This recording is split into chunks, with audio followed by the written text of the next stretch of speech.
Thank you for that question.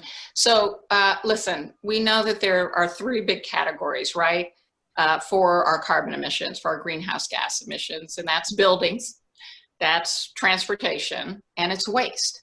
And so the plan has to incorporate those three things, but I think it has to incorporate those three things in several different ways. So, one that's obvious and necessary is, Climate Mobilization Act is a big deal.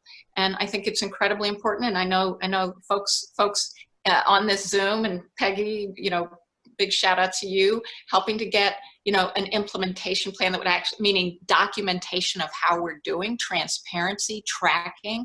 Those things are critically important, because if we're not being very clear, not just about where we want to be in 2030 or 2050, but what the measurable benchmarks are, tracking them, making them public, and having leadership that both pulls city together to be effective at implementing and partnering in that implementation and enforcing where enforcement is necessary. A big part of that is management of city government, and it does require a mayor to manage that, to hold that accountability, hold the vision, create the benchmarks, and ensure the accountability, but also to partner.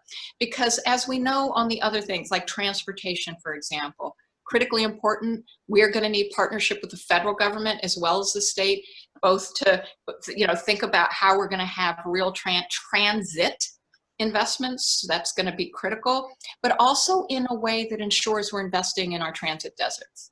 Because we know some of the same communities that have the greatest environmental insults, some of the same communities that have the worst environmental health, are the same communities that don't have equal access to bike lanes or to public transit and buses. And we have to fix that, but because we also need a transportation system that is sustainable in terms of how we get where we need to go, that all our people can get there.